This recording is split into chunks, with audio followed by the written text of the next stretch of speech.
sa ni sa ri ma ga ma re ga ma pa ma ga re sa da da pa.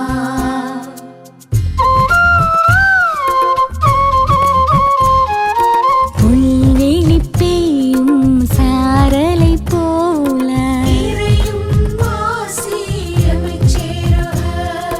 நீலம் குளிர் செய்யும் வான்மழை போல வான்வெளி உலவும் சூரியன் நிலவாய் தானென நினையா படைப்பும் நிலமாய் ஆசியும் அமைதியும் அகம் சேரவே இயேசு கிறிஸ்துவின் மனநிலை வேண்டும். ஆசியும் அமைதியும் அகம் சேரவே இயேசு கிறிஸ்துவின் மனநிலை வேண்டும்.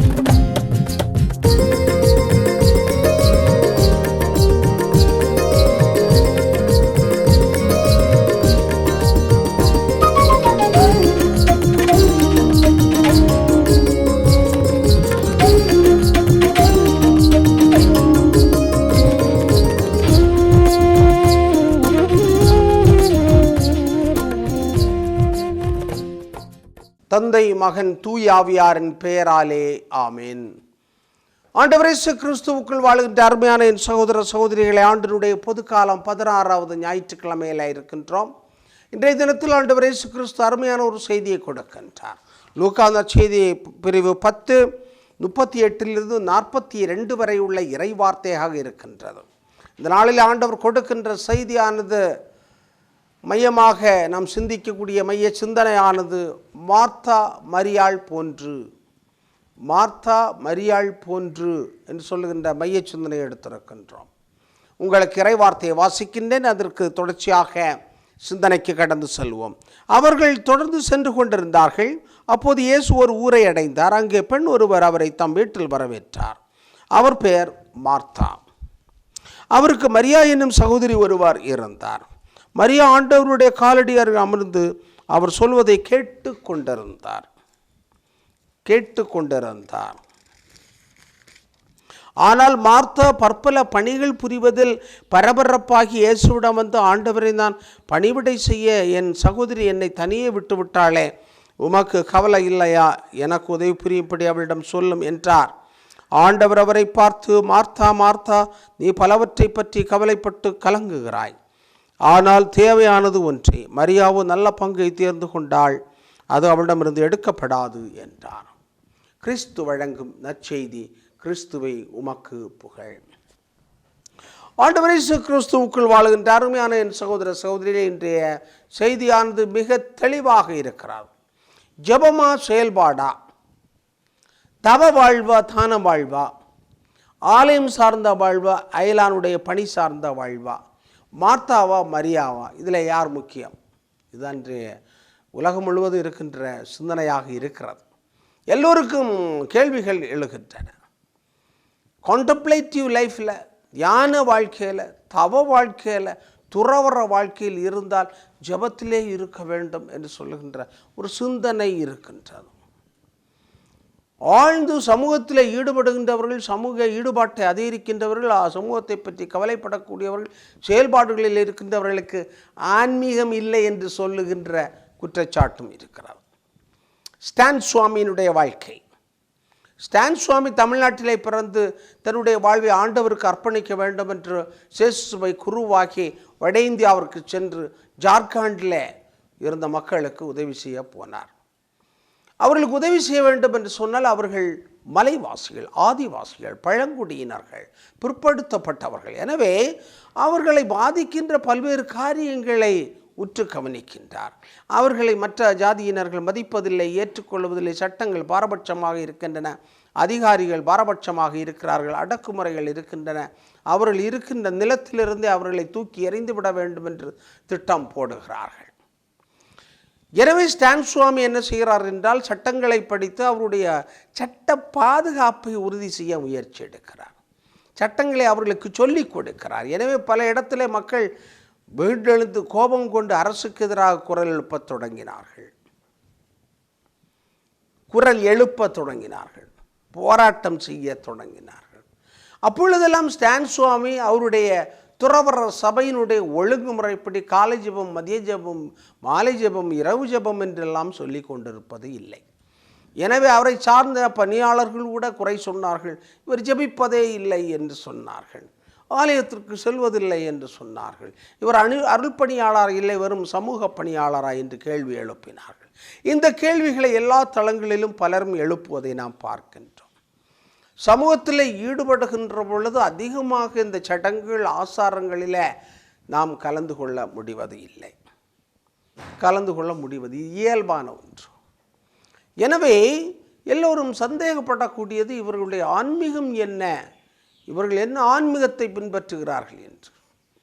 சமூகத்திலே நலிந்து கிடக்கின்ற மக்களுக்காக உழைப்பது, அவர்களுக்காக வாழ்க்கையை அர்ப்பணிப்பது என்பது தான் மிகச்சிறந்த ஆன்மீகம், ஆகச்சிறந்த ஆன்மீகம் என்று ஆண்டவர் சொல்லியிருக்கிறார்.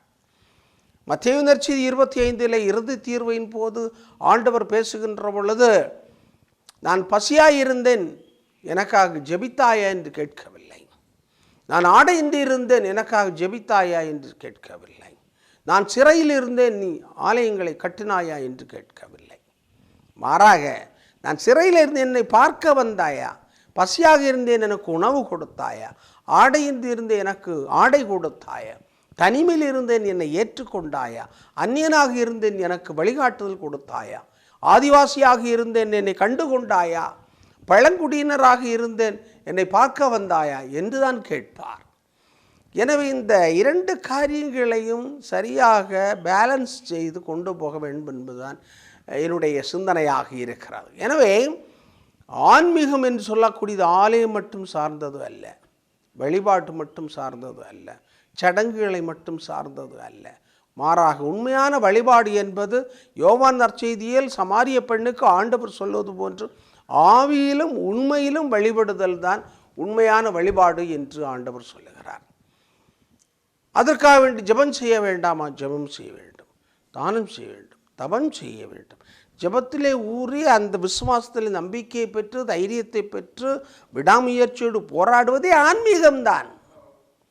அதைத்தான் ஆண்டவர் நமக்கு சொல்லிக் கொடுக்கிறார். மார்த்தா நீ பல காரியங்களை பற்றி கவலைப்பட்டு பரபரப்பாக இருந்து கொண்டிருக்கிறாய், அல்லது பரபரப்பாக காட்டி கொண்டிருக்கிறாய்.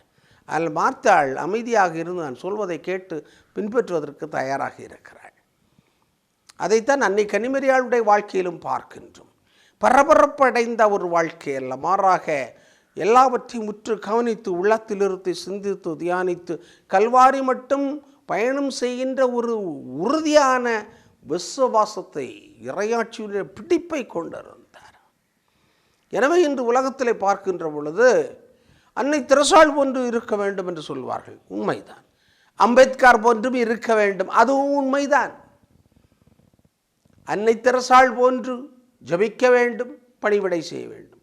அம்பேத்கர் போன்று படிக்க வேண்டும், பணிவிடை செய்ய வேண்டும். எனவே சமூக ஈடுபாட்டாளர்கள், சமூக சீர்திருத்தவாதியர்கள், சமூக சிந்தனையாளர்கள் என்று சொல்லக்கூடியவர்கள் சமூகத்திலே அக்கறை காட்டுகின்ற பொழுது, அடுத்தவர்கள் மேல் அக்கறை காட்டுகின்ற பொழுது அவர்கள் ஆண்டவர் மேல் பற்றுறுதி உடையவர்கள் என்று நாம் ஏற்றுக்கொள்ள கடமைப்பட்டிருக்கிறோம். எனவே வெளிப்படையான ஜபங்கள், தபங்கள், வழிபாடுகள், சடங்குகள் இவைகள் எல்லாம் முக்கியமாக இருந்தாலும் அதைவிட முக்கியமானது இதிலிருந்து ஊற்றெடுக்கக்கூடிய செயல்பாடுகளாக இருக்க வேண்டும். அதைத்தான் ஸ்டான் சுவாமி நமக்கு சுட்டி காட்டுகின்றார். எனவே அவரை பக்தி இல்லை, வழிபாட்டில் விருப்பம் இல்லை, ஆன்மீகம் இல்லை என்று நாம் சொல்ல முடியாது. அவருடைய ஈடுபாட்டு ஆன்மீகமே ஒரு பெரிய ஆன்மீகம். எனவே தான் அவரை கண்டு இந்த தேசம் பயமடைந்தது, அச்சமுற்றது. எனவே தான் அவரை தீர்த்து கட்ட வேண்டும், ஒழித்து கட்ட வேண்டும் என்று நினைத்தார்கள். ஆண்டவர் இயேசு கிறிஸ்துவுக்குள் வாழ்கின்ற அருமையான என் சகோதர சகோதரிகளே, மார்த்தாவா மரியாவா? மார்த்தா போன்று மரியா போன்று வாழ வேண்டும்.